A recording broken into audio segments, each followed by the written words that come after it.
Quiero pedirle a la congregación, por favor, que abran su Biblia en Romanos capítulo 1, en el versículo número 1. Nuestro mensaje de hoy se va a concentrar en ese versículo. La semana pasada estudiamos una palabra de ese versículo. Esa palabra es un nombre. El apóstol comienza escribiendo la carta como era de costumbre en su época.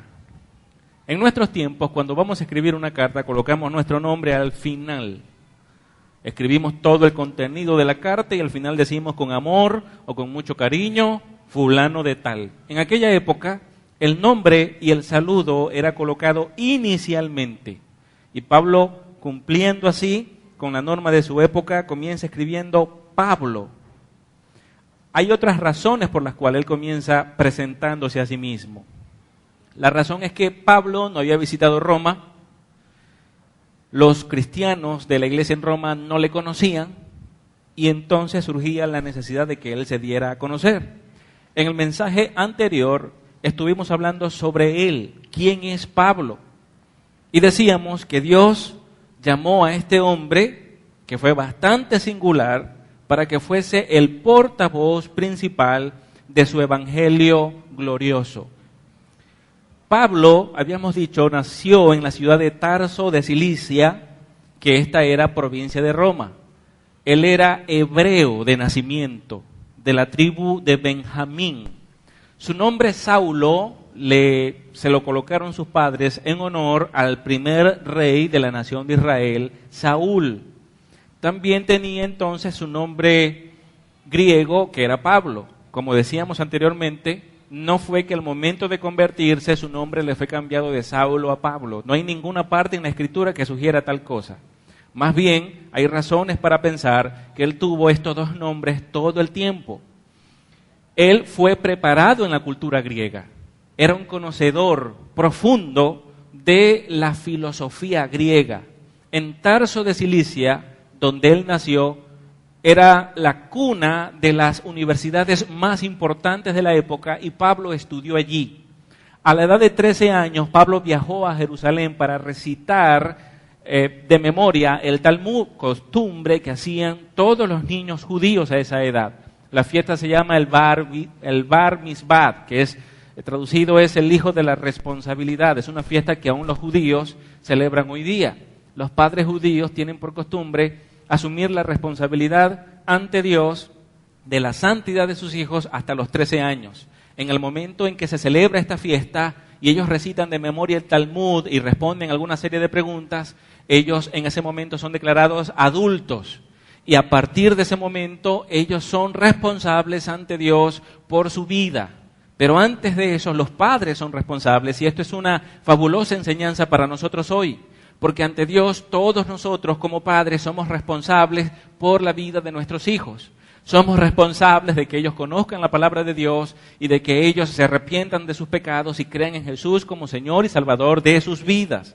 Por lo tanto, debemos orar por ellos y debemos procurar traerlos siempre a la iglesia, porque de ese modo los estamos colocando en un ambiente en donde va a abundar la predicación del Evangelio y por supuesto abunda entonces también la probabilidad de que ellos se arrepientan y crean en el Señor.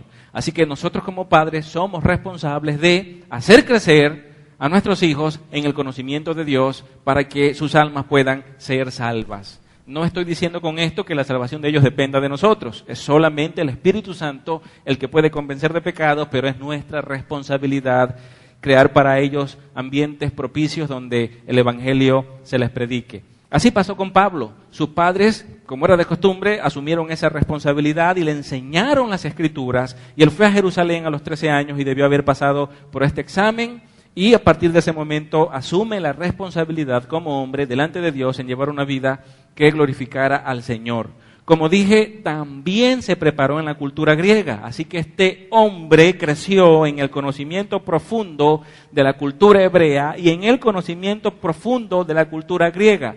Todo esto en la providencia de Dios, porque así como lo dije en el mensaje anterior, Dios pensaba usarlo para llevar la palabra que había sido dada originalmente a la nación de Israel a todo el mundo. Pablo es el apóstol a los gentiles. Ahora, él no solamente predicaría al mundo gentil, también estaba dentro de sus responsabilidades enseñar a los judíos en las naciones donde él iba. Por esa razón, cuando Pablo iba a una nación, antes de dirigirse a los gentiles, Pablo llegaba a las sinagogas y predicaba el evangelio a los judíos. Generalmente Pablo era rechazado y entonces iba al mundo gentil para predicar. Así lo hacía en cada ciudad. Como vimos, él primero fue perseguidor de la iglesia. Quiso erradicar la fe cristiana, pero luego se convirtió en uno de los mayores propulsores de esta. Iba a las ciudades para arrestar a los cristianos y llevarlos cautivos a Jerusalén, pero una vez que se encontró con el Señor Jesucristo, ahora iba a las ciudades igualmente, pero para establecer iglesias. Primero quería eliminar la fe cristiana y ahora estaba dando toda su vida para extender la fe cristiana. Esto nos enseña que el evangelio cambia radicalmente la vida de una persona. Recuerde que de eso hablábamos también el domingo pasado.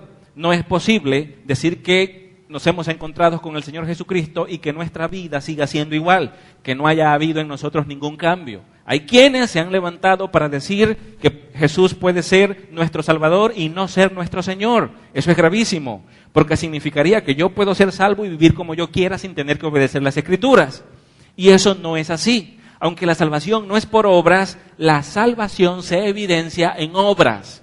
Pablo nos enseña que la salvación es por gracia, por medio de la fe, no por obras. Pero luego Santiago también nos enseña que la fe sin obras es muerta. Entonces, no están contradiciéndose, sino que están hablando desde perspectivas diferentes de la fe. La fe sola puede salvarme, pero la fe que me salva tiene obras que evidencian que soy salvo. ¿Me oye? Y esa es la verdad bíblica. Entonces, no es posible ser salvo y no tener a Jesús como Señor de nuestras vidas.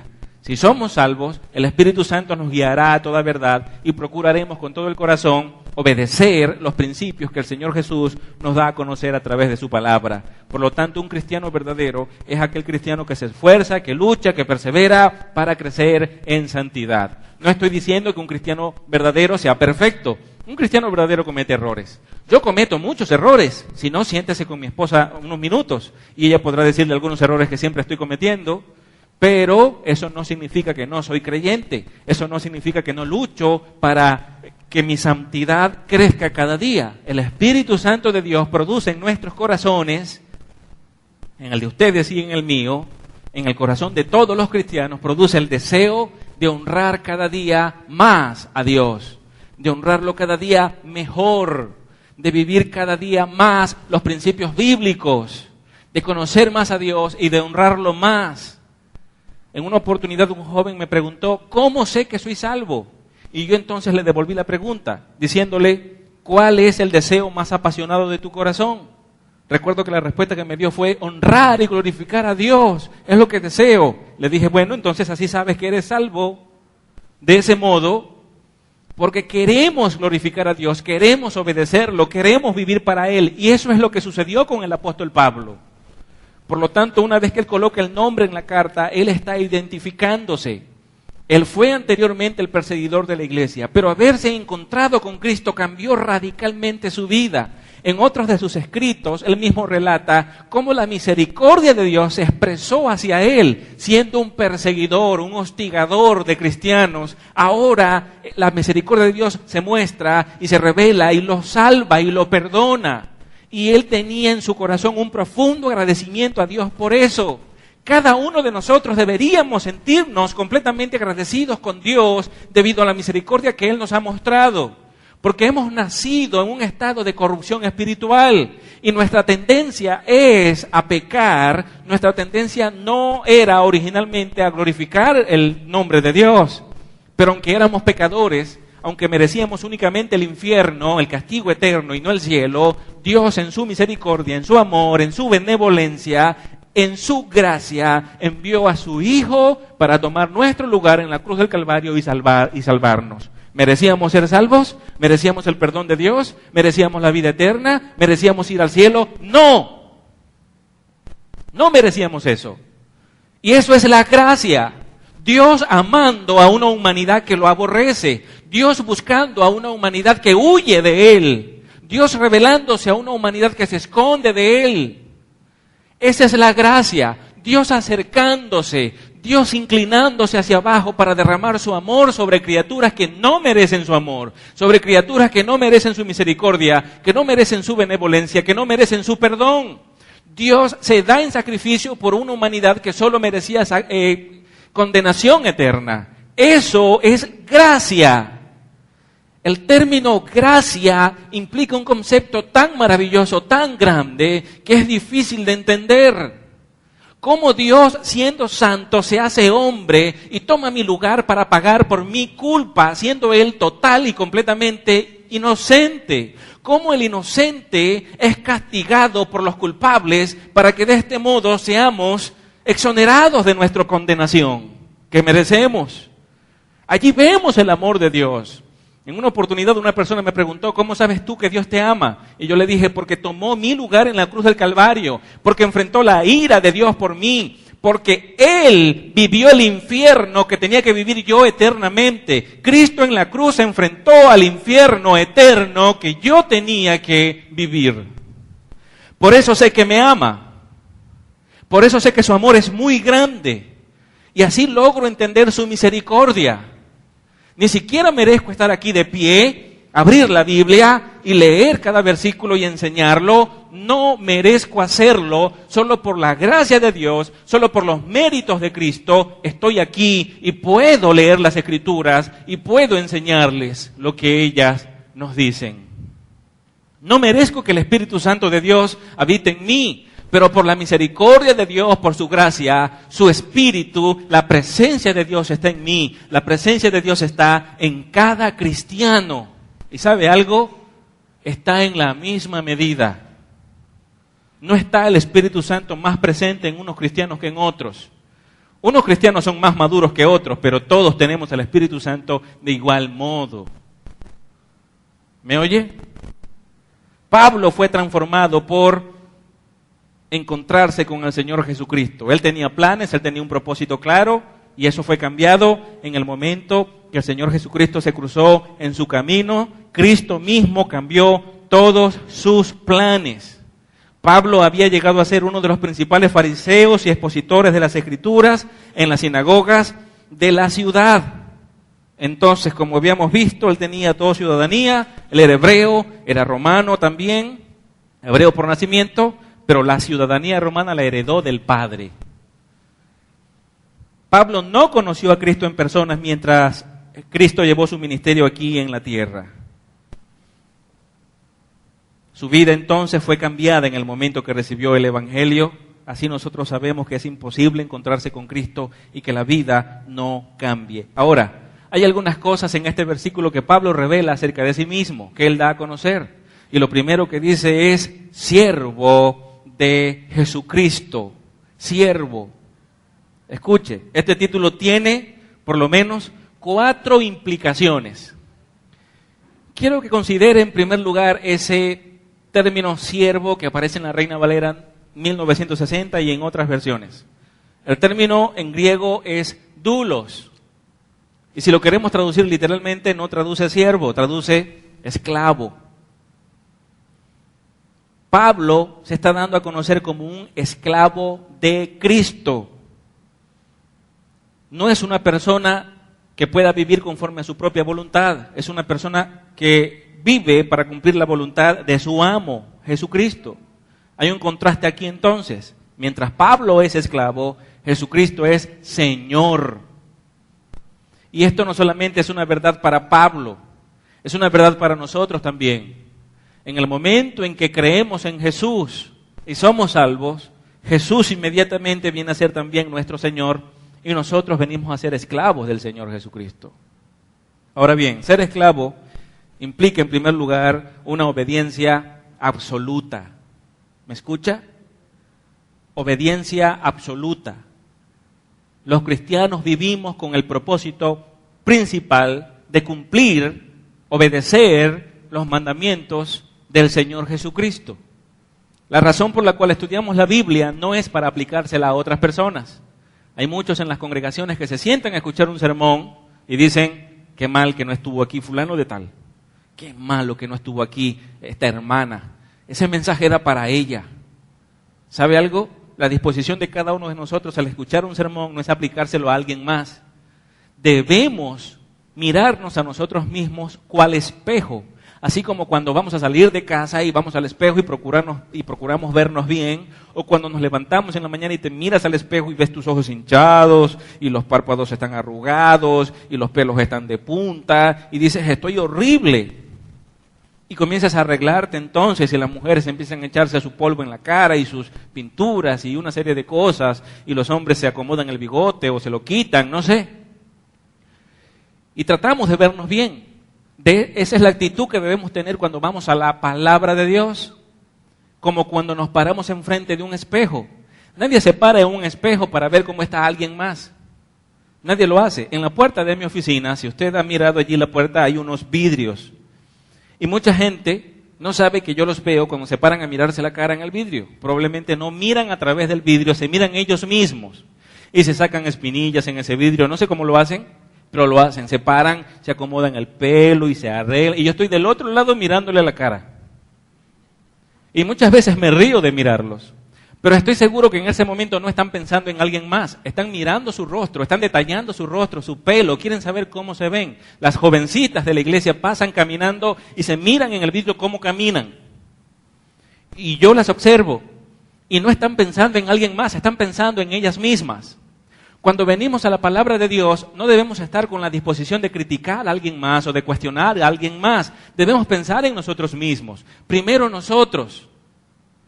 El Señor Jesús usó una ilustración bastante interesante, porque Él dijo que no debíamos procurar sacar la basura que alguien más tenía en el ojo, sino sacábamos la estaca que teníamos en el nuestro. A veces invertimos tanto tiempo en criticar a otras personas que nos olvidamos de nosotros mismos y no nos autoevaluamos. Debemos tener por costumbre autoevaluarnos a nosotros mismos. Una de las cosas que me sucede mucho cuando estoy preparando un sermón es que soy confrontado con el Señor, pero con dureza. Siento los golpes de la palabra de Dios cuando están hablándome, porque no soy un hombre perfecto. Y estoy ante la Biblia y Dios está hablándome y está señalando los errores que hay en mí y que yo debo cambiar, aquello que debo mejorar. Y me dice, tú debes cambiar este modo de vida y debes seguir estos principios y hacerlos de este modo y de este otro. Y trae recuerdos a mi vida de malas decisiones que he tomado, de malas actitudes que he tenido y me los recuerda y me dice, eso no debe suceder otra vez, esfuérzate y cumple estos principios. ¿Y sabe algo? Ese es el primer round cuando estoy preparando el sermón en mi casa. Hay un segundo round y es cuando estoy predicando aquí. Porque entonces el Señor vuelve nuevamente a confrontarme. Y probablemente hay puntos que no he visto cuando estoy haciendo el sermón. Y estoy aquí parado y estoy hablándoles a ustedes y probablemente alguno de ustedes diga, el pastor está siendo alusivo. Yo diría que Dios está siendo alusivo. Diría eso. Y podría decirlo no solo por ustedes, sino también por mí. Y podría decir, Señor, tú estás siendo alusivo conmigo. Y podría decir, Señor, este mensaje tú me lo estás tirando a mí. Porque hay áreas en la vida que hay que cambiar. Somos esclavos de Cristo. Fuimos salvos para vivir para la gloria de Cristo, no para cumplir nuestros placeres, no para vivir según nuestros propósitos egoístas, no para alcanzar nuestras propias metas. Somos cristianos para dejar el nombre de Dios bien en alto. Somos cristianos para adorar a Dios. Somos cristianos para dar a conocer el nombre de Dios. Somos cristianos para tener vidas que evidencien el carácter de Dios, como Dios es. Somos cristianos para mostrar el amor de Dios. Ser esclavo de Cristo es verdadera libertad, no es esclavitud realmente. El término esclavo que maneja el apóstol Pablo en este versículo lo hace desde una perspectiva hebrea, no romana. En Roma habían millones de esclavos. Era más grande la población de esclavos que la población de personas libres. Y los esclavos eran vistos de distintos niveles. Habían esclavos que eran muy respetados. Las familias dueñas de estos esclavos enviaban a estas personas a la universidad para que se prepararan. Y familias aristocráticas tenían administradores, abogados, filósofos que eran esclavos y llegaban a ser personas con mucho conocimiento y muy respetados en la sociedad, llegaban a ser grandes escritores y llegaban a ser personas de mucha influencia, pero escuche bien, eran esclavos. y eran preparados para dar el servicio a la familia. Así que muchos de estos esclavos eran mayordomos de los bienes de sus amos. Muchos de estos esclavos se convertían en buenos amigos de sus amos. Y usted los veía por la calle, bien vestidos, bien acomodados. Estos esclavos tenían sus propias familias y sus propios hijos, y a lo mejor pasaría desapercibido que era un esclavo, pero lo era. Se piensa que Lucas era esclavo de Teófilo, a quien escribió el Evangelio y a quien le escribió el libro de Hechos de los Apóstoles. Lucas fue a la universidad en Tarso de Cilicia, piensan algunos, siendo esclavo de Teófilo, que era un general, un alto general romano, y fue enviado a esta universidad para que se preparara como médico y como investigador. Y estando en la universidad, estudió con el apóstol Pablo y conoció a Pablo y se hizo su amigo. Posteriormente, cuando Pablo se convierte al Evangelio, se encuentra entonces con Lucas, y siendo amigos los dos, Pablo le presenta el Evangelio a Lucas, y Lucas entonces se convierte al Evangelio. Lucas les predica a Teófilo y Teófilo llega a creer. Luego Teófilo le da la oportunidad a Lucas para que siga a Pablo, y estando Lucas con Pablo en las misiones y aprendiendo de los hechos de Jesús, escribe su primer evangelio para ilustrar mejor a su amo, Teófilo, y luego escribe los hechos de los apóstoles para darle todo este conocimiento a su amo. Muchos aseguran que eso fue así y pudo haber sido. Ahora, también habían en Roma esclavos que eran muy maltratados, los esclavos de menor rango. En Roma, estos esclavos eran considerados inferiores incluso a los animales. Estos esclavos no tenían ningún derecho, eran maltratados, encadenados, golpeados a placer. Un amo no necesitaba tener razones de peso para golpear a un esclavo. Podía tomarlo y golpearlo por cualquier tontería o golpearlo solo porque estaba algo estresado y lo tomaba para bajar su propio estrés. Y aún más, si deseaba asesinar a su esclavo, podía hacerlo, era su propiedad, de manera que podía tratar a los esclavos como quisiera. Había también mucho abuso sexual, y la homosexualidad era algo bastante fuerte en aquella época, no solo en esta, y muchos emperadores incluso, y gobernadores, y mucha gente de mucho dinero, tenían jóvenes esclavos de quienes abusaban sexualmente como les daba la gana. Así que los esclavos en Roma sufrían un terrible maltrato por parte de sus amos y eran asesinados y torturados de la peor manera si ellos querían. Y no había ninguna ley que los pudiese defender. Así se vivía en esa ciudad. Pablo, cuando utiliza el término doulos, esclavo, no estaba pensando en la esclavitud en Roma. Pablo estaba pensando en la esclavitud en la nación de Israel, que era algo completamente diferente. Una persona llegaba a ser esclavo de otra solamente durante un periodo de 7 años. Después de 7 años tenía que ser liberado y había una cantidad de leyes que protegían al esclavo. Ese esclavo debía ser remunerado. Una vez que los 7 años pasaban, su amo tenía que pagarle prestaciones por su trabajo durante esos 7 años. Tenía que velar por él y por la esposa y por su familia, su salud, atención médica, como diríamos hoy, por ejemplo, HCM o Seguro Social Obligatorio o una serie de cosas. Así que un esclavo en la nación de Israel era bien atendido, era bien cuidado. Eran personas que entraban en un tipo de crisis económica y debido a eso se endeudaban con vecinos y como no podían pagar, entonces ahora tenían que hacerlo con trabajo. La ley estipulaba la esclavitud.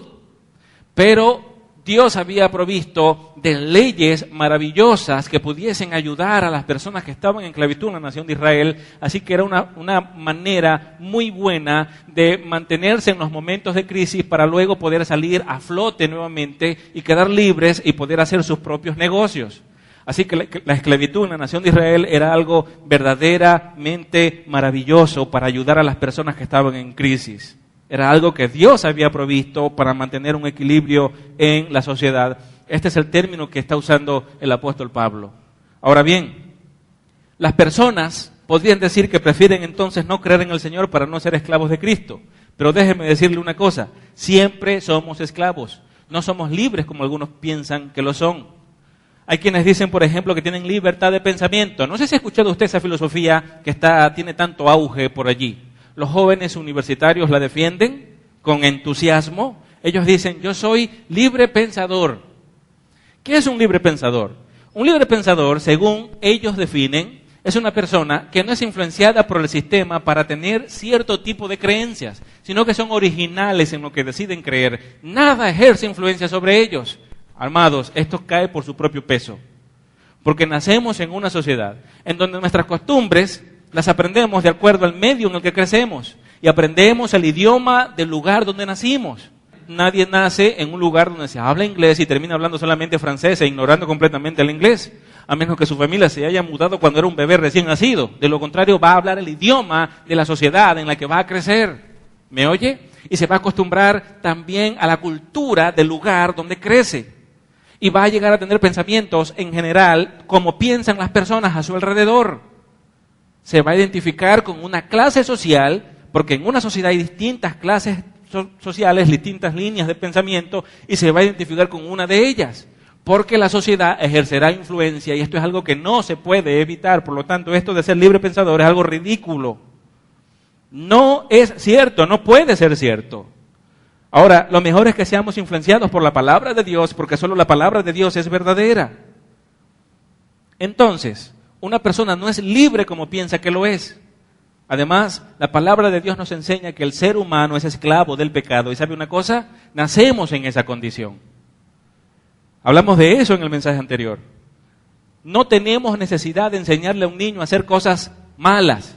Él aprende solo a hacer cosas malas. Pero tenemos que esforzarnos y tenemos que aplicar disciplinas, muchas veces severas, para que dejen de hacer cosas malas y empiecen a hacer las buenas. Detengámonos un momento y preguntémonos ¿por qué razón? ¿Por qué debemos esforzarnos tanto por enseñarle cosas buenas a los niños? ¿Por qué debemos aplicar disciplinas muchas veces severas y supervisar a nuestros hijos constantemente para que no aprendan malos hábitos? ¿Por qué? Porque el corazón humano nace con la disposición al pecado, porque el ser humano es esclavo del pecado desde el momento en que nace. Somos corruptos espiritualmente. Y la tendencia del ser humano no es buscar a Dios, sino más bien es huir de Dios. Cuando una persona se arrepiente de su pecado y cree en el Señor Jesucristo, es libre del pecado, libre, pero se convierte entonces en un esclavo de Cristo. ¿Qué significado tiene esta esclavitud? Bueno, dije que implica primero obediencia absoluta a Cristo como Señor. El esclavo no tiene más ley que la palabra de su amo, no tiene derechos propios, es propiedad absoluta de su amo, está obligado a servirle a su amo incondicionalmente. ¿Y sabe algo? Esto es lo que estaba diciendo Pablo aquí. Pablo está diciendo que él no tenía derechos propios, su proyecto de vida no era de él intrínsecamente, sino que le había sido dado por parte de Jesús, que es su Señor. Y es lo que está diciendo, esclavo de Cristo Jesús. Pablo está declarando que Jesucristo es su Señor, Jesucristo tiene derecho sobre él y él vive para hacer la voluntad de Dios. En otra carta a las iglesias, Pablo le dice, el amor de Dios me obliga a predicar el Evangelio. No se refería a una obligación como una carga, como algo que hace con dificultad, como un peso que lleva encima con el que ya no quiere seguir. La obligación a la que Pablo se refiere es una obligación que producía en él placer, alegría, gozo. Para él era todo un privilegio servir a Cristo.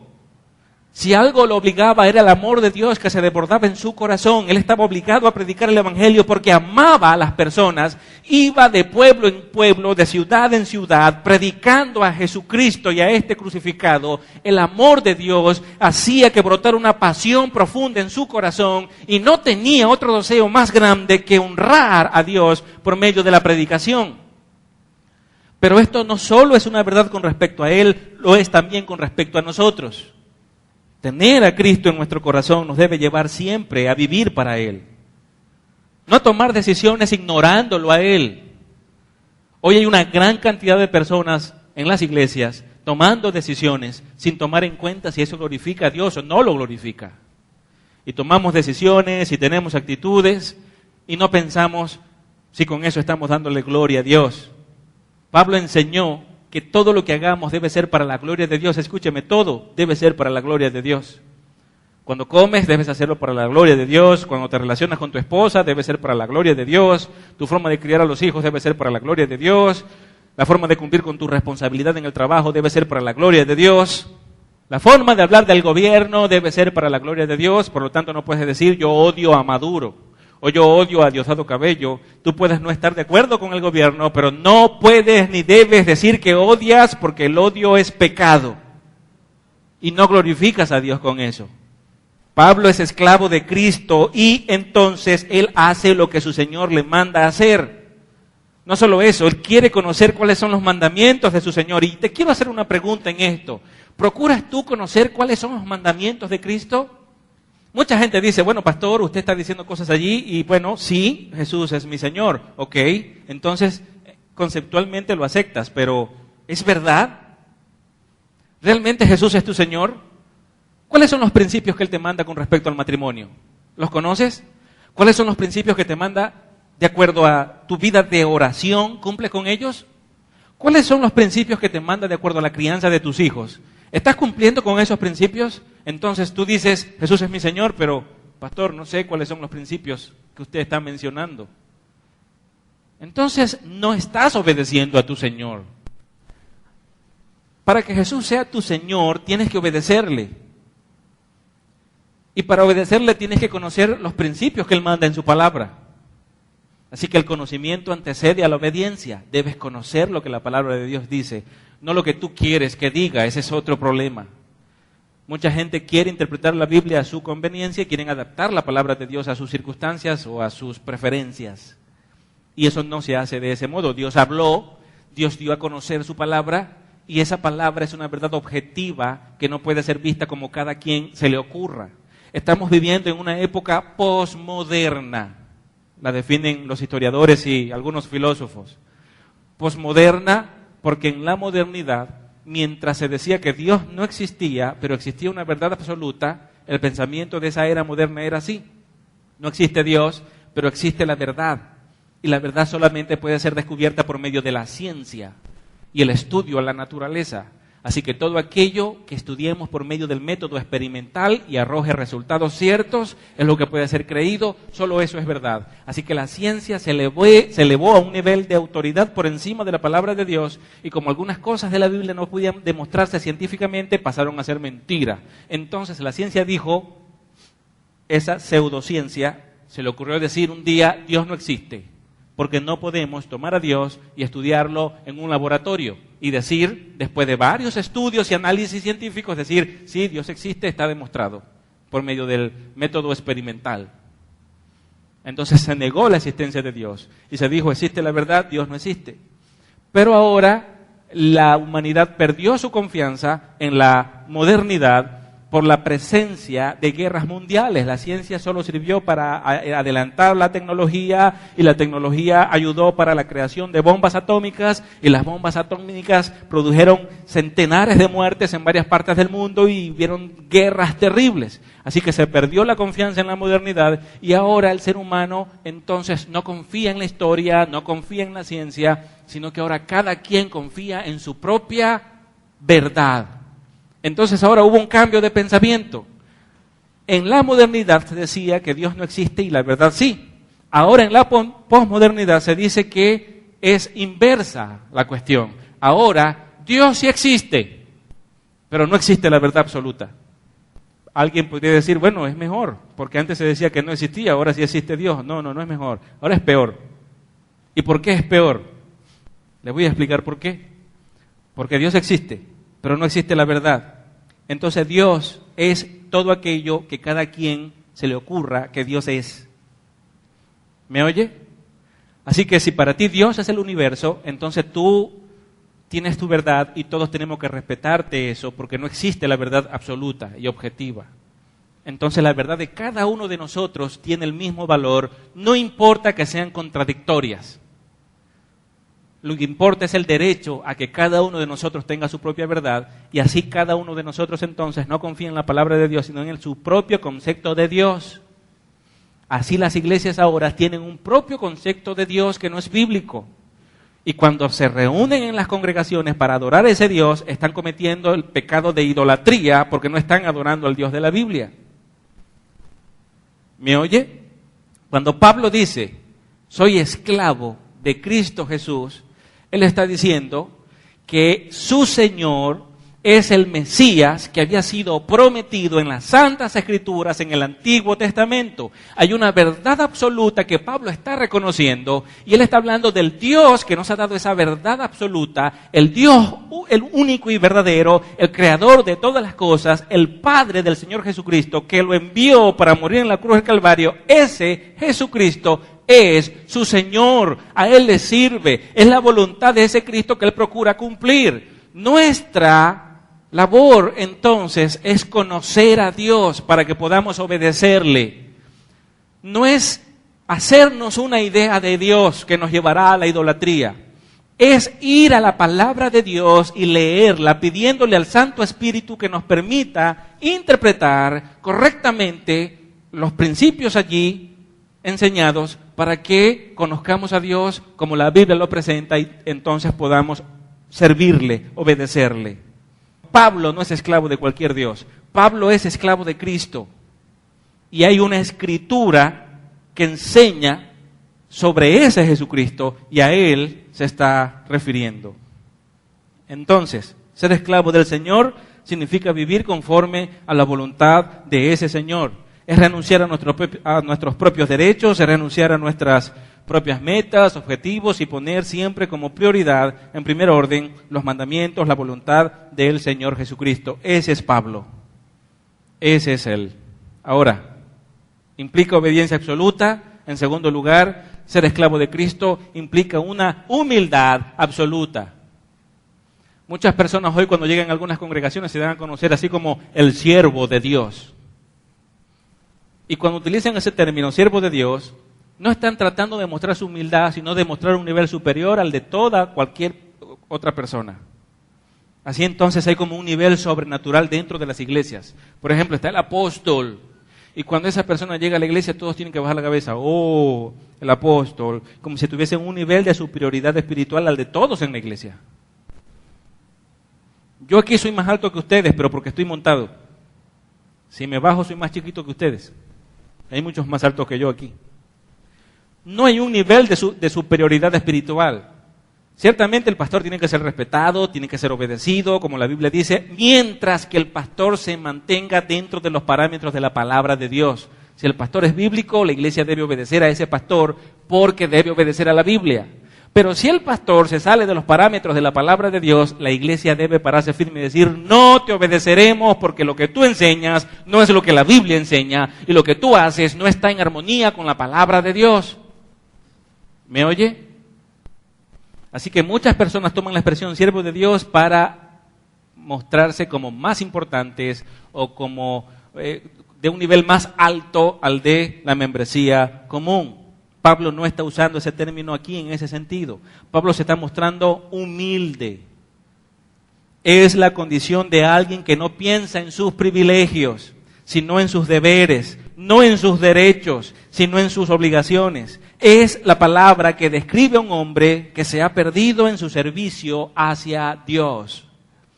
Así que un siervo de Dios es humilde porque quiere honrar a Dios. Cuando predica quiere que Dios sea escuchado, quiere que Dios sea visto, no está buscando popularidad, no está buscando principalmente ser aceptado por las personas. Él quiere dar el mejor de los servicios a su Dios y quiere exaltar a Dios. Entonces implica obediencia absoluta, implica una humildad absoluta y en tercer lugar implica una lealtad absoluta.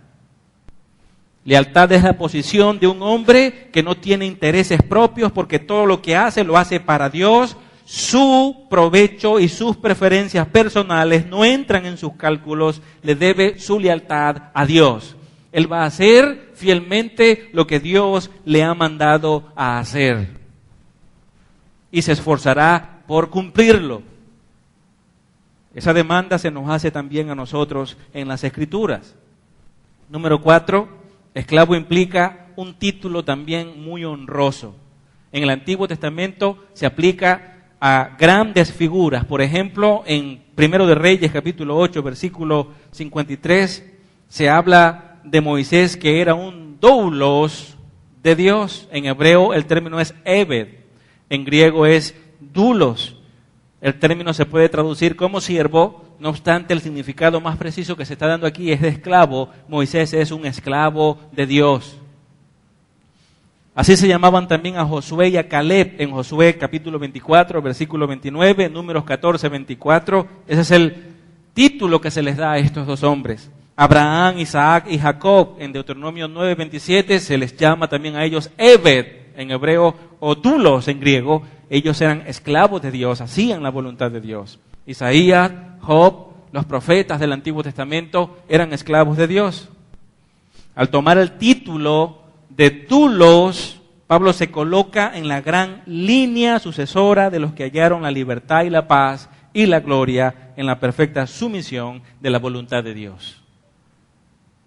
Era amar a Dios con todo el corazón, o es amar a Dios con todo el corazón y tener todo el entusiasmo para conocer su voluntad y cumplirla.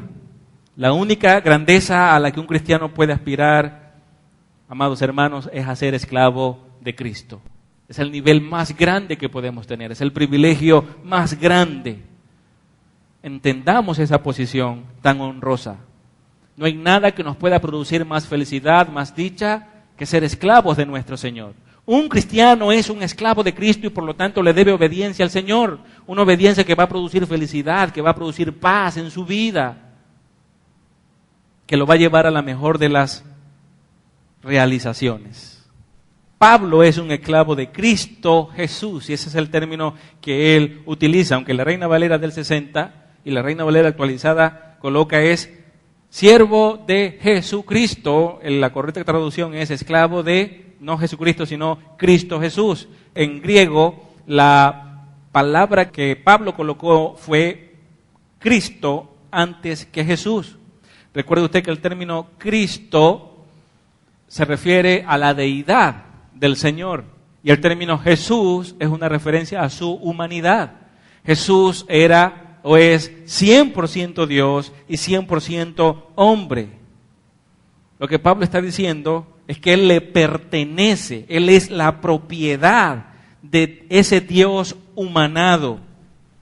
Su voluntad y su vida pertenecen a Jesucristo. Mire lo que Pablo les dijo a los corintios en la primera epístola a los Corintios, capítulo 3, versículo 5. Pablo les dijo a ellos: ¿qué pues es Pablo y qué es Apolos? Servidores por medio de los cuales habéis creído, y eso según lo que a cada uno concedió el Señor. Ahora fíjese lo que estaba sucediendo. La iglesia en Corintios se había dividido en facciones. Algunos dijeron, yo soy de Pablo. Otros dijeron, yo soy de Apolos. Otros decían, yo soy de Pedro. Y habían algunos que a lo mejor se sentían más espirituales y decían, yo soy de Cristo. Los super espirituales. Así hay algunos en nuestras congregaciones hoy. Hay facciones en las iglesias, cada quien apoyando al mejor maestro, el que enseña más bonito, el que se le entiende más, el más elocuente, y sigue cállense. Entonces la iglesia comienza a fraccionarse. Pero algunos dicen, yo no hago nada de eso. Ningún hombre es mi pastor es Cristo. Y creen que son los más espirituales, ¿no? Y están al mismo nivel de confusión que el resto. Pablo aquí les confronta enormemente a cada uno de ellos. Y entonces hace esta pregunta: ¿qué pues es Pablo o qué es Apolos? Servidores por medio de los cuales habéis creído, y eso según lo que a cada uno concedió el Señor. Allí Pablo utiliza el término diáconos, que es el término griego para destacar su provisión como siervo. Muchas personas en la iglesia se inflan cuando los nombran diáconos y dicen, yo soy diácono, y casi quieren mandar también al pastor. Recuerdo que una vez fui a una iglesia donde me invitaron a predicar, y después que prediqué sobre algo como esto, y yo no sabía lo que sucedía en esa congregación, y sabe una cosa, nunca más me invitaron a predicar. Después de bajar del púlpito, el pastor me tomó de la mano y me dijo, acompáñame a la oficina de los diáconos. Y fui con él, y entramos a la oficina de los diáconos. Y cuando entramos allí, había un organigrama grandote pegado en la pared. Y todos los nombres de los diáconos estaban de primero, y luego debajo estaba el nombre del pastor. Así que los diáconos eran la autoridad en ese lugar. Y se han tomado un papel tan de generales en las iglesias que se han vuelto hasta legalistas estas personas. Pero el término diácono se refiere a servidor. Cuando fueron nombrados en el libro de los Hechos, eran para servir a las mesas, de modo que los apóstoles se dedicaran exclusivamente a la enseñanza de la palabra y a la oración. Diáconos son servidores. Pablo utiliza ese término para hacer referencia a sí mismo y también a Apolos, que era un gran maestro de la palabra y con una gran elocuencia, un gran conocedor. Pero él dice, somos siervos, somos diáconos, no somos otra cosa. Les dice Pablo a los corintios para que se calmen. Más adelante en primera a los Corintios, capítulo 4, en el versículo 1, Pablo utiliza otro término que lo hace quizás en algún modo rebajar aún más. Pablo les pide a los corintios, allí, primero a los Corintios 4:1, que lo consideren un uperetes. El término siervo que usa entonces en ese versículo lo pone en un nivel más inferior que el de diáconos. Un uperetes era un término griego que se utilizaba para referirse a los esclavos que estaban en una embarcación remando. En la época, ese era el nivel más bajo en el que podía caer un esclavo. El fondo eran los esclavos más maltratados que podían haber. Ellos estaban allí debajo de una embarcación moviendo el remo al ritmo del tambor de un oficial romano, y los que venían de arriba, si no remaban a la velocidad que tenían que hacerlo, les llevaban a latigazos como si fuesen animales. Pablo dijo, considérennos a nosotros uperetes, remeros que se encuentran bajo cubierta. Así que no había ningún interés en este hombre en predicarse a sí mismo o en volverse arrogante, como muchas personas hoy en las congregaciones se vuelven arrogantes. Déjame decirte que mientras más profundo y más preciso es nuestro conocimiento de Dios, más humildes debemos volvernos. Y más agradecidos también, con el deseo también de ayudar cada vez más a las personas que están a nuestro alrededor. Nos volvemos también perdonadores cuando entendemos la gravedad de nuestro pecado y que Dios nos perdonó, poniendo a otro como sacrificio, no a nosotros mismos. Y permítame decir entre paréntesis que la persona que le cuesta perdonar siendo cristiano no ha entendido el perdón de Dios aún. No ha entendido la gravedad de su pecado. Cuando entendemos la gravedad del pecado y lo que Dios nos perdonó, nos volvemos perdonadores y perdonamos las faltas de cualquier otra persona. La autoridad de Pablo descansa en su apostolado. En el versículo que estamos estudiando, él dice, Pablo, siervo de Jesucristo, llamado a ser apóstol. En el término griego, la traducción, la frase hacer no aparece. La manera más precisa de traducirlo es llamado apóstol. Lo que Pablo está diciendo aquí es que él no se autonombró apóstol, o que hubo un conjunto de seres humanos que lo nombraron, o que llegó algún apóstol de otra ciudad y se acercó y lo ungió como apóstol. Él no está diciendo eso, él está diciendo que Jesucristo es quien le dio el apostolado. Quien conformó apóstol a Pablo fue el mismo Jesucristo. Así que por llamado divino, él llegó a ser apóstol. El punto aquí es ser apóstol por llamamiento. El apóstol no es algo que alcanzó por mérito alguno. Cristo lo hizo apóstol. Vamos a evaluarlo por un momento solo a Pablo, a ver si él tenía algún mérito para ser apóstol. Y mire esto, era perseguidor de la iglesia. Consintió la muerte de un joven que predicaba la verdad, que amaba al Señor Jesucristo. Le cuidó las ropas a quienes asesinaron a Esteban. Pidió cartas para seguir persiguiendo cristianos y arrestarlos y traerlos a Jerusalén. Así que estaba totalmente de acuerdo con esa empresa. Si buscamos méritos en él, más bien vamos a conseguir razones para no nombrarlo apóstol jamás. No había ningún mérito en Pablo, y Pablo entendía que los méritos eran todos de Cristo. Así que este hombre estaba aún más agradecido. Al estar ciego en Damasco, dice la historia, Ananías fue a verlo y le dijo en Hechos capítulo 22, 14, 15, el mismo Pablo contando su experiencia, él dice, el Dios de nuestros padres te ha escogido para que conozcas su voluntad y veas al justo y oigas la voz de su boca, porque serás testigo suyo a todos los hombres de los que has visto y has oído. Él fue escogido por Dios. Pablo, más adelante a los Corintios, en 1 Corintios capítulo 9, versículo 16, les dice, me es impuesta necesidad y ay de mí si no anunciare el evangelio. Él entendía el llamado y entendía la autoridad de aquel que lo llamó. Ahora, los apóstoles fueron dados a la iglesia en su comienzo. Fueron dotados con un propósito fundante. Ellos nos dieron el Nuevo Testamento.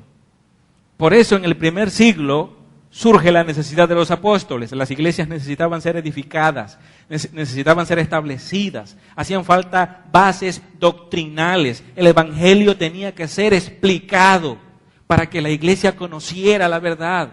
Ese propósito se cumplió en el primer siglo con los 12 apóstoles, excluyendo a Judas y colocando a Matías, más Pablo. Eran 13 apóstoles que teníamos en el primer siglo. Ellos fueron llamados por Cristo y fueron delegados. Su autoridad le fue transferida a ellos para que hablaran en su nombre y nos dieran a conocer la doctrina bíblica.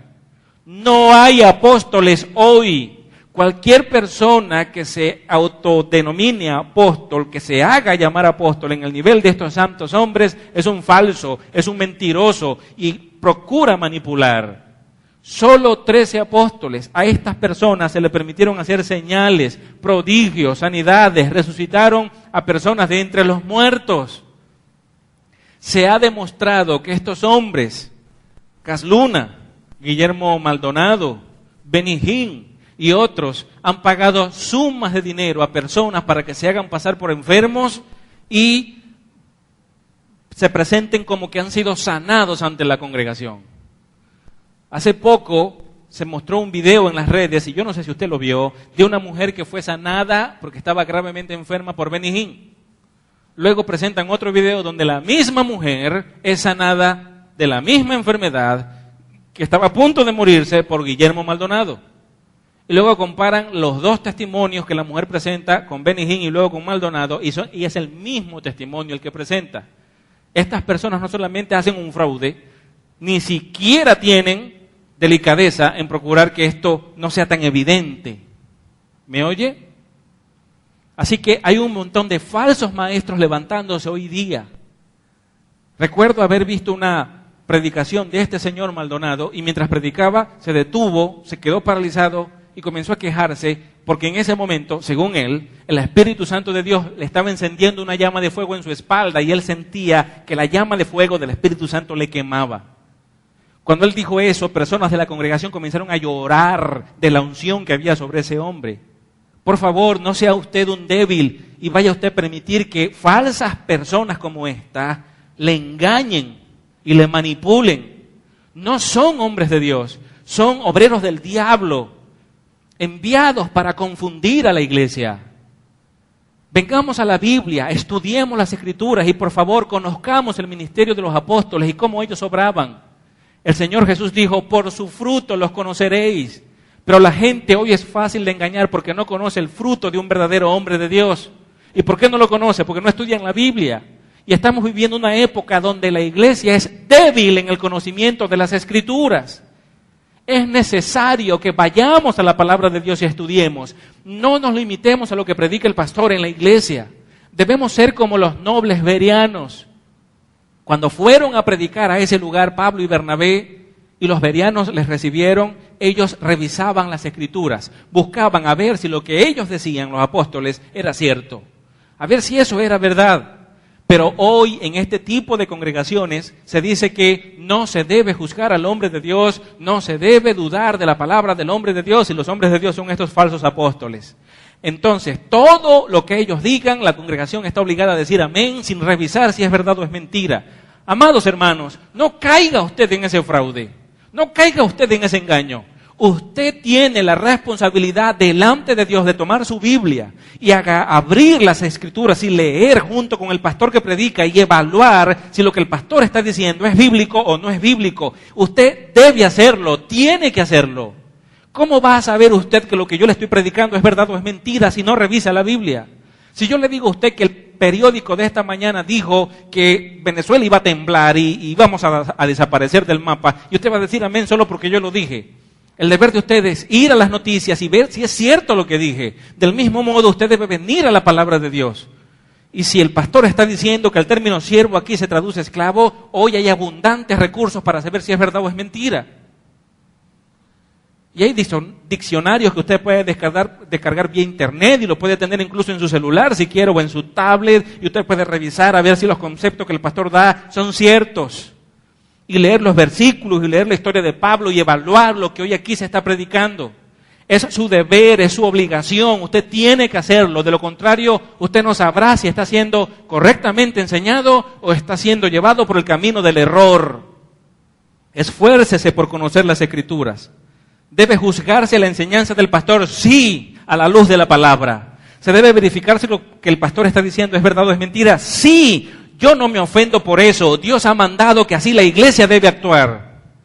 No es una ofensa para mí que usted revise, verifique, investigue, profundice lo que el pastor está diciendo. Más bien para mí sería sentirme honrado, tener una congregación que confía en la palabra de Dios y que evalúa a la luz de la Biblia lo que el pastor dice. Y si en algo usted considera que el pastor se equivocó en el momento que estaba preguntando, su deber es acercarse a mí y decirme, pastor, creo que usted interpretó mal el versículo. Y juntos nos sentamos y estudiamos. Y si usted tiene razón, me disculparé y el siguiente domingo me montaré aquí y diré, hermanos, perdónenme, mi predicación anterior fue un error, no expliqué bien el texto bíblico y agradezco por el hermano fulano que se me acercó y me ayudó a entender mejor el versículo. ¿Me oye? Pero cada uno de nosotros tiene esa responsabilidad delante de Dios. A los bereanos se les llamó nobles por revisar las Escrituras para ver si estos hombres estaban predicando la verdad. Usted es noble cuando usted revisa la palabra de Dios para ver si es cierto lo que se está diciendo. Para ser apóstol hay ciertos requisitos. Tenías que ser testigo ocular de la resurrección de Cristo. ¿Es Guillermo Maldonado testigo ocular de la resurrección de Cristo? Nosotros sabemos que Cristo resucitó, estamos seguros de eso y damos la vida por esa verdad. El Espíritu Santo nos ha convencido, pero no somos testigos oculares de que Jesús resucitó. No lo vimos que salió de la tumba, no lo vimos morir y después lo vimos resucitar. Estos ojos no vieron eso, aunque lo creemos firmemente. Para ser apóstol era necesario estar allí y ser testigo de esa verdad. Alguien podría decir, bueno, pero Pablo no fue testigo de esa verdad porque él no estuvo presente. Pero ¿sabe algo? Él vio a Jesús resucitado porque se le apareció camino a Damasco y le habló, Saulo, Saulo, ¿por qué me persigues? Y luego le instruyó directamente, Jesucristo discipuló a Pablo. ¿Y cómo sabemos que eso es verdad? Porque Pablo les dijo a los Gálatas, el evangelio que yo predico no lo recibí de hombre alguno, dijo Pablo, sino del mismo Jesucristo en persona.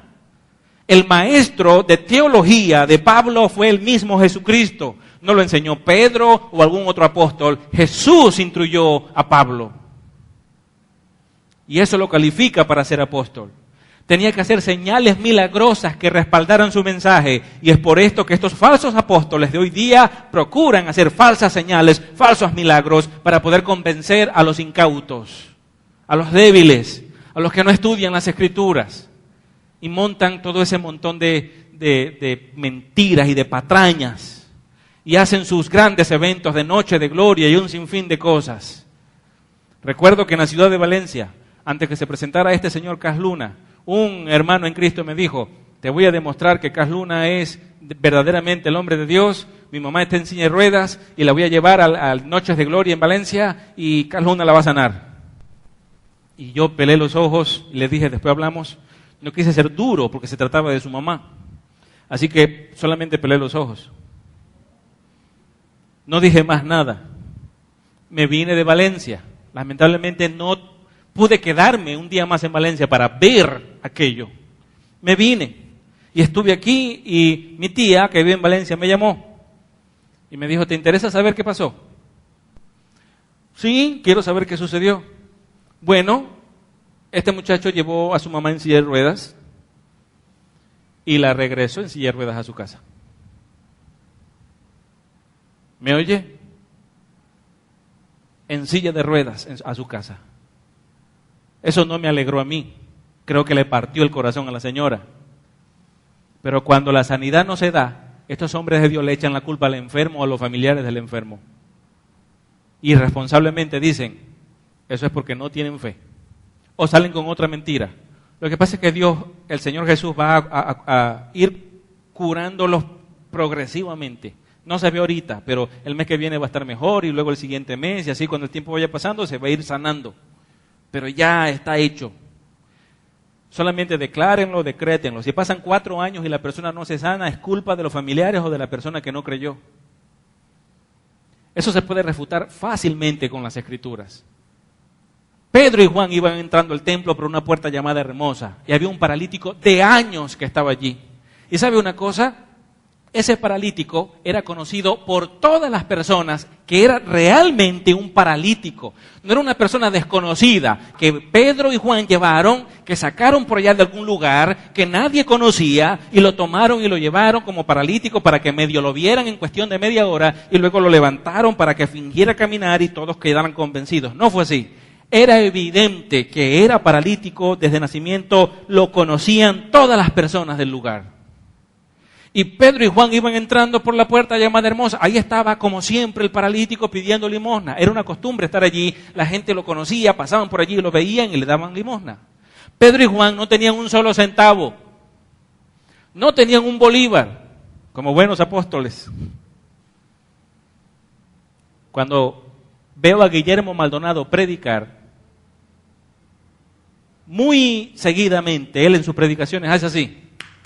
Y se quita el anillo o la cantidad de anillos que tiene. Yo tengo mi anillo de matrimonio. La cantidad de anillotes que él maneja. Y llega alguien corriendo con una bandeja y echa la gran cantidad de prendas que tiene en la cesta. Y luego la persona se va a sentar. ¡Qué arrogancia tan grande! He visto cómo la gente se arrodilla delante de ellos y les besa las manos, parecen el Papa. Tan falsos como el Papa son. Pedro y Juan iban entrando por la puerta llamada Hermosa. Y le pidieron dinero. El paralítico le pidió dinero a Pedro y a Juan. Y la Biblia dice que no tenían un centavo. Y Pedro le dijo, ¿sabes una cosa? Dinero no tenemos, pero de lo que tenemos te damos. Levántate y camina en el nombre del Señor. En el instante, aquel hombre paralítico se levantó y caminó. Y en los días siguientes, incluso ese estuvo brincando y saltando por los alrededores del templo, lleno de alegría, y todos podían verlo. Y todos sabían que realmente era un paralítico y sabían que aquello era un milagro. No había manera de refutarlo.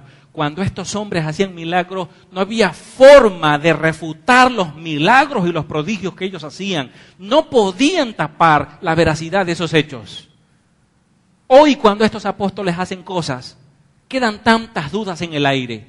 Queda tanta gente decepcionada, tantos enfermos entristecidos porque no recibieron la sanidad, que con tanta pasión ellos prometen.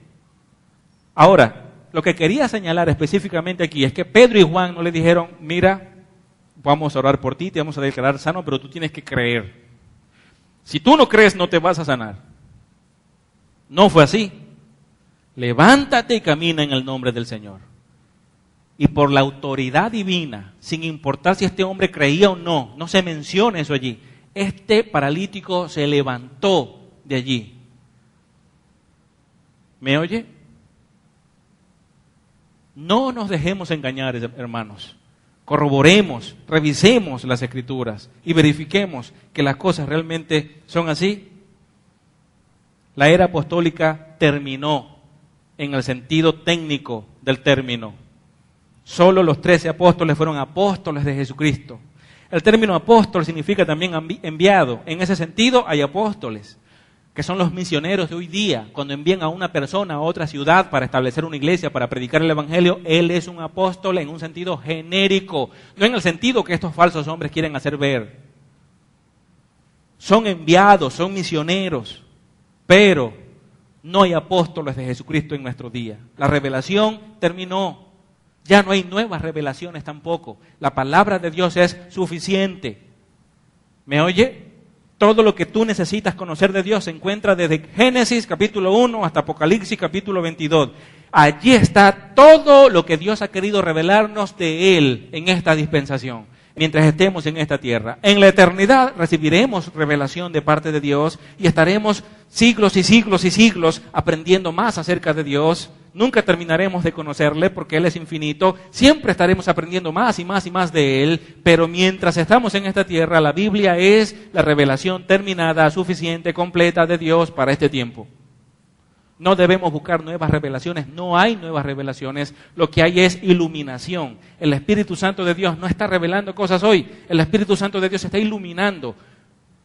La iluminación es el proceso mediante el cual el Espíritu Santo de Dios actúa en el creyente para que podamos interpretar correctamente los versículos de la Biblia. Eso es iluminación y eso es lo que necesitamos. Debemos orar y pedirle al Padre, Señor, que tu Santo Espíritu abra nuestro entendimiento para asimilar lo que tu palabra nos quiere enseñar y que nuestras vidas sean transformadas para que podamos llevar vidas más santas y honrarte aún más y glorificarte aún más.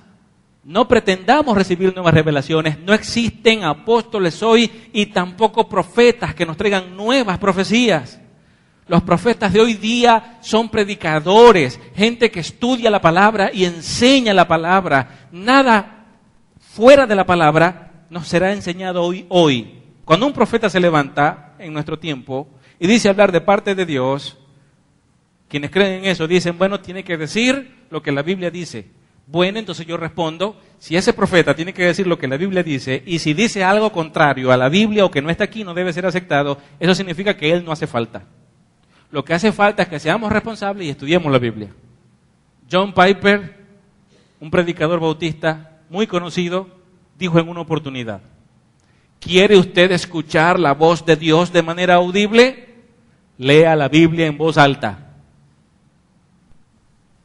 ¿Me oye? Eso es lo que usted debe hacer. Pablo en ese versículo finalmente dice que él fue apartado para el Evangelio de Dios. Él es esclavo de Cristo, él es apóstol por llamamiento divino y él fue apartado por Dios para el Evangelio de Dios. Apartado significa trazar límites. Es como agarrar a una persona y colocarle un cerco alrededor para que no se salga de ese cerco.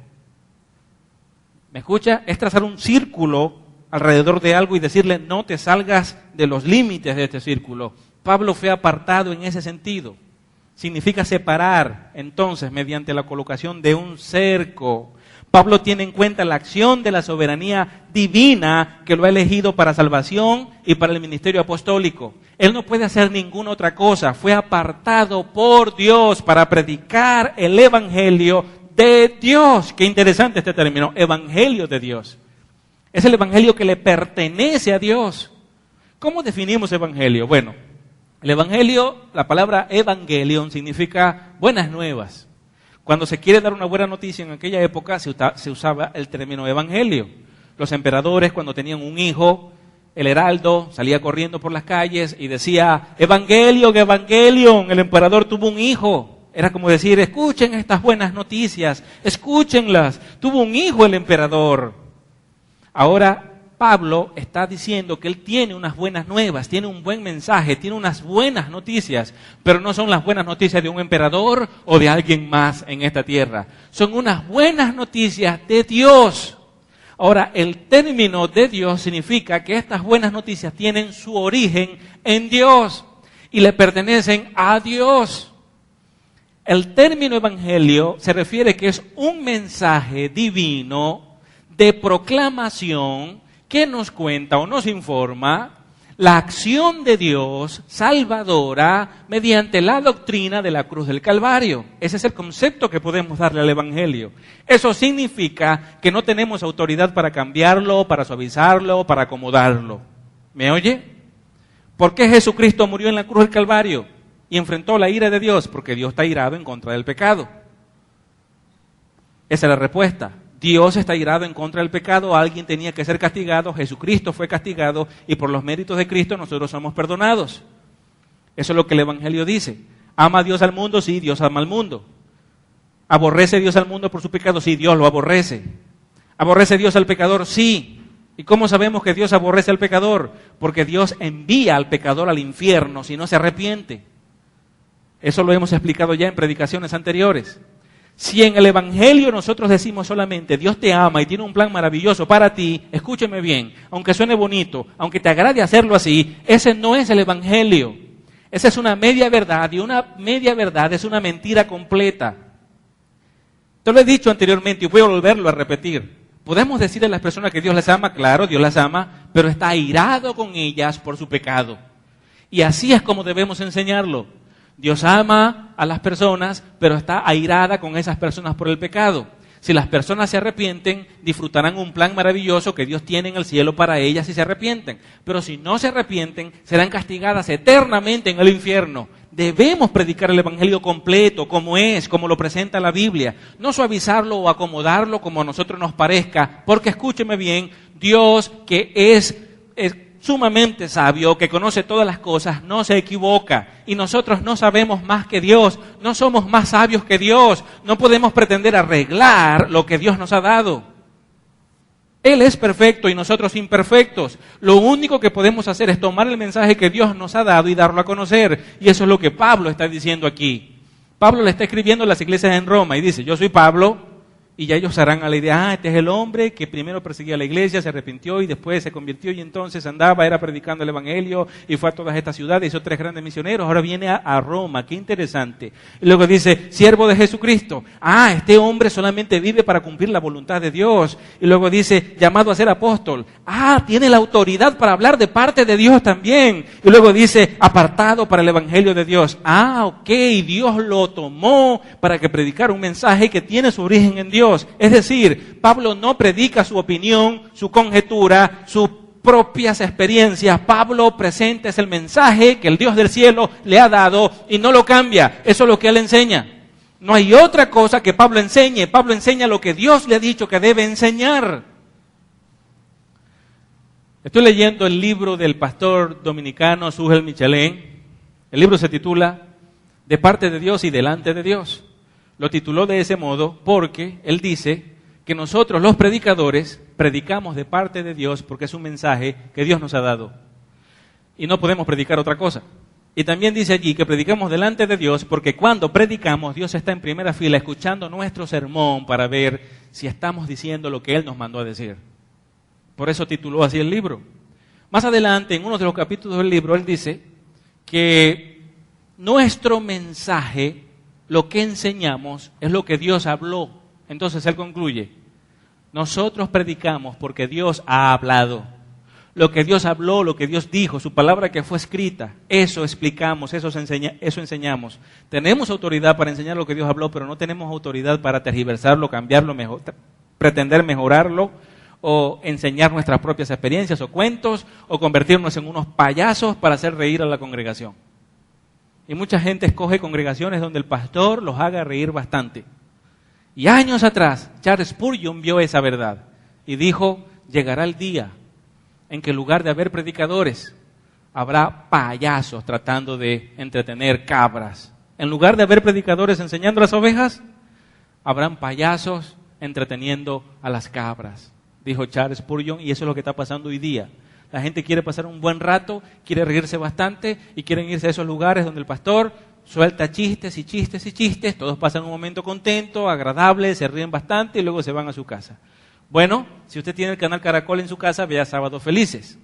Antes podíamos ver Radio Rochela o podíamos ver otros programas de chistes y esas cosas. Yo no soy un cómico, yo soy pastor y me dedico a la enseñanza de la palabra de Dios. Aunque a veces digo cosas que hacen reír, no las dije con la intención de hacer reír a nadie. Mi intención es enseñar lo que la palabra de Dios dice. Para eso fui llamado y es lo que Pablo está diciendo aquí, en un nivel mucho más profundo de lo que yo pueda decir, en un nivel de mucho más compromiso del que yo pretenda tener. Pablo vive para predicar el mensaje que Dios le ha dado. Entonces lo que Pablo les está diciendo es que los va a ir a visitar, pero que sepan quién es él. Es alguien que vive para cumplir la voluntad de Cristo porque es su esclavo. Es alguien que fue nombrado apóstol del parte de Jesucristo, por eso puede hablar de parte de Cristo. Es alguien que fue apartado por Dios para predicar solo el mensaje que Dios le ha dado. Pablo no predica ninguna otra cosa. Él va a visitarlos y va a ser de gran bendición para ellos porque hablará de parte de Dios a esa congregación en Roma. Y tiene la autoridad para hacerlo, así que aquella iglesia será realmente bendecida. Esa también es nuestra labor, amados hermanos. Es nuestra labor servir a Dios porque somos sus esclavos. No somos apóstoles en el término técnico de la palabra, pero somos apóstoles en el sentido de que también fuimos enviados para hablar de parte de Dios. Y usted tiene esa responsabilidad. Y por supuesto, limítese siempre a enseñar lo que la palabra de Dios enseña. No coma caraota en la cena y después que sueñe se levanta el otro día dando profecías. Por favor, no diga soñé tal cosa y entonces Dios me habló a través de ese sueño. Tenemos la palabra de Dios. No necesito soñar. No necesito acostarme, Señor, voy a dormir para que tú me hables, para saber qué hacer en la iglesia. Voy a dormir y me acuesto esperando que Dios me dé un sueño. No voy a hacer eso, yo voy a ir a la Biblia y voy a leer y voy a decirle a mi Dios, Señor, quiero escuchar tu voz, yo quiero aprender de ti. Señor, háblame, y sé que a través de este libro maravilloso Él va a darme a conocer su voluntad y lo que Él quiere que yo haga. Aquí está su palabra segura para nosotros. No busquemos profetas, no busquemos pseudoapóstoles, no busquemos nuevas revelaciones. Tienes la revelación sobrenatural en tu mano, en tu casa, y si no, cómprate una. Y estudia lo que Dios aquí nos dice. La mayor riqueza que tenemos es la Biblia. Pablo no predicaba ninguna otra cosa. Amén. Póngase de pie, por favor. Vamos a darle gracias a Dios por su palabra. Amén. Oremos. Amado Dios, te damos gracias por tu palabra preciosa. Gracias porque tú nos edificas a través de ella. Gracias porque nos has libertado del pecado y nos has hecho esclavos de Cristo. Gracias porque nos has apartado para servirte. Gracias porque nos has dado un precioso mensaje que puede salvar la vida de los perdidos y darle perdón y vida eterna. Te pedimos que tu Espíritu Santo nos guíe siempre a toda verdad y que podamos honrar tu santo nombre y dejarlo bien en alto a través de un servicio fiel. Que procuremos con todo nuestro corazón exaltar tu santo nombre, darte a ti siempre toda la gloria, toda la honra, porque son tuyos, Señor, te pertenecen. Gracias por la Biblia, que es tu palabra, que nos edifica cada día. Señor, haznos crecer cada vez más en el conocimiento de tu verdad y que nuestras vidas sean transformadas. Que vivamos los principios que allí tu palabra nos enseña, Señor. Que olvidemos nuestra propia voluntad y vivamos conforme a tu voluntad únicamente. Y que así podamos dar a conocer tu amor a otras personas. Que tengamos la disposición del apóstol Pablo, declararnos a nosotros mismos esclavos tuyos, porque eso somos. Apóstoles en el sentido de ser enviados para predicar tu palabra. Apartados para el evangelio en el sentido de darle prioridad a la evangelización sin diluirla, presentando el mensaje como debe ser. Gracias te damos, amado Dios, por tu palabra, en el nombre de Jesús. Amén.